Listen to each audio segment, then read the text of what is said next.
कैसे बिहेव करेगा? विनोद जी, आपके पास इस सवाल के साथ, ममता बनर्जी पहले से ज्यादा ताकत के साथ, अलावा इसके कांग्रेस भी तकरीबन दोगुनी संख्या के साथ, अखिलेश यादव तो तकरीबन 5 गुने से भी ज्यादा, 7 गुनी संख्या के साथ, 5 सत्ते 35, उसमें भी 2 सीटें और जोड़ दीजिए। ये विपक्ष कैसे बिहेव करेगा इस बार लोकसभा में, संसद में, और कितना चैलेंजिंग होगा कंसेंसस बनाना? क्योंकि आज ही मैं देख रही हूं नीट को लेकर घमासान है, ईवीएम को लेकर बवाल है, ये निश्चित तौर पर विपक्ष संसद में मुद्दे उठाएगा।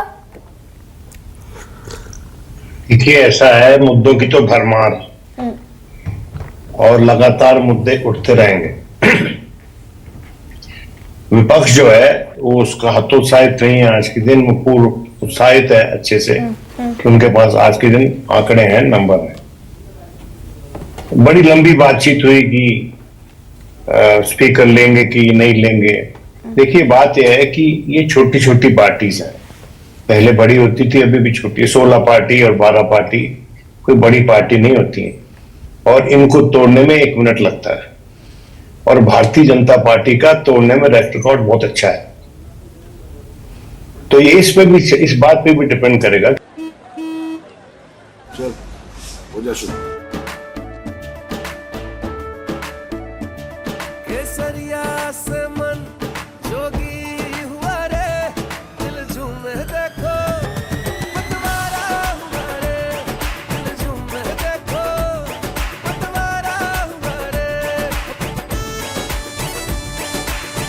हर पल मनाओ केसरी त्योहार। विमल, बोलो जुबान केसरी। लेवल ऑफ ट्रस्ट कितना है चंद्रबाबू नायडू में और बीजेपी में और जेडीयू में और बीजेपी में, इन दोनों को पैसे चाहिए केंद्र से। केंद्र उनको कितने हद तक पैसे दे सकता है, स्पेशल स्टेटस देता है, स्पेशल रजिस्टर्स देता है, किन टर्म्स पे देता है, इन सब काम के लिए उनको पैसे चाहिए। और जब ये मामला उठेगा, सदन में भी उठेगा, तो बात कहने का मौका भी चाहिए। तो इन सब चीजों को अगर आप उनका समावेश कर लेंगे तो उनको ऐसा स्पीकर चाहिए होगा जो भले ही बीजेपी का हो लेकिन सेंसिटिव हो उनकी डिमांड्स के प्रति, उनके अधिकार के प्रति बात कहने के। ओम बिरला जी की बात हो रही है, माफी चाहता हूं, ओम बिरला जी बड़े नेता होंगे राजस्थान के, शायद है भी कोटा के, दोबारा जीत गए, लेकिन जो उनका कॉन्डक्ट रहा as speaker of the Lok Sabha, और भी वरिष्ठ लोग बैठे हुए हैं, आप उनसे पूछ सकते हैं, हम लोग संतुष्ट नहीं उससे, जो देखने वाले हैं, विटनेसेस, एज ए विटनेस हम संतुष्ट नहीं है। अच्छा विनोद जी, लेकिन यहां पर बतौर Lok Sabha speaker Om Birla individual behave कर रहे थे, ये में बड़ा हो सकता है विवादास्पद सवाल भी है ये, या फिर भाई पार्टी लाइन जो है, अब लोकसभा अध्यक्ष कहां से आते हैं? अब वो संसदीय परंपरा तो हम पीछे छोड़ते चले जा रहे हैं जो हुआ करती थी एक जमाने में। Garima ji, first impression is the last impression, no. और ये इंप्रेशन जो है 5 बरस में बना है।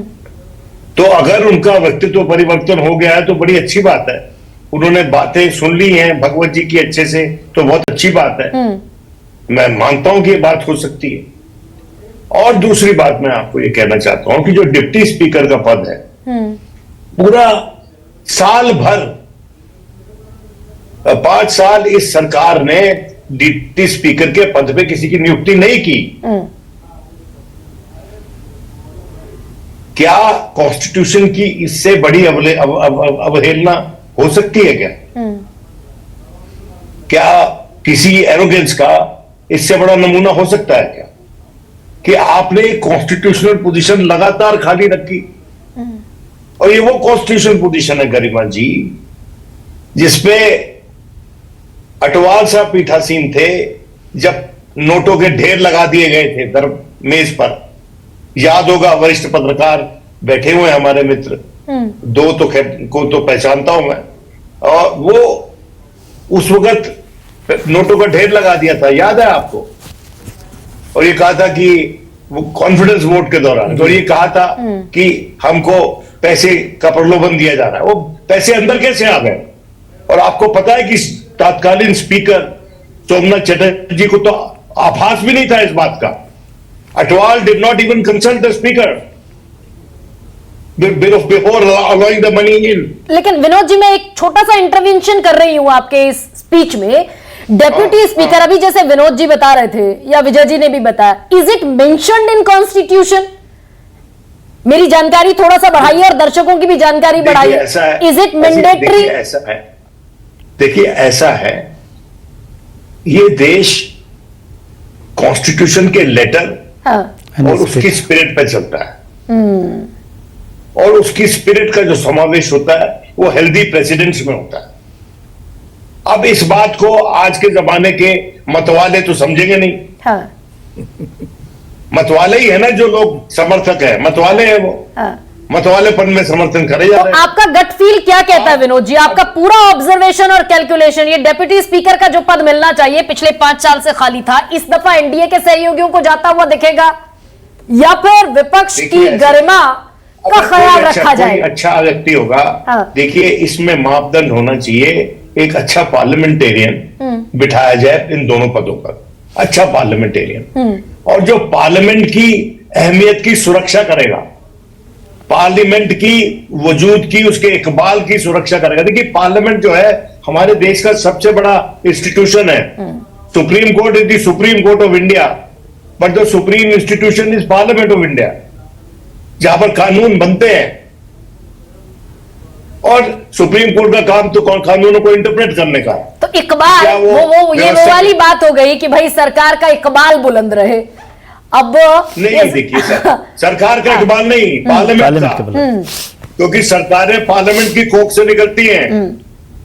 पिछले 10 बरस में जो पार्लियामेंट की अवहेलना हुई है, विजय बैठे हैं, विनोद बैठे हैं, उनसे पूछ लीजिए कितनी उनकी इज्जत में इजाफा हुआ है. पूछ लीजिए इन दोनों से.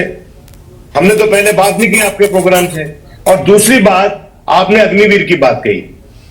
अग्निवीर में मैं आपको बताना चाहता हूं, सबसे बड़ा मसला अग्निवीर में यह है कि जो ट्रेनीज है ना अग्निवीर वाले, उनमें आपस में इतना कट थ्रोट कंपटीशन हो गया है कि जो कॉमरेडरी डेवलप होनी चाहिए फौजियों के बीच में, वो नहीं हो पा रही है. सर मेरे ख्याल से आप साक्षी भी रहे होंगे कुछ प्रोग्राम्स के, तो मैंने इस पर कम से कम 20 प्रोग्राम किए. और सेना ने एक सर्वे भी कंडक्शन शुरू कर दिया. सेना एक ऑलरेडी सर्वे करा रही है कि जो पहले से भर्ती सैनिक है और जो अग्निवीर हैं, उनके भीतर में कोई कंपटीशन का भी स्पिरिट है क्या, कोई डिस्क्रिमिनेटरी स्पिरिट है क्या? ये सेना खुद एक सर्वे कंडक्ट करा रही है.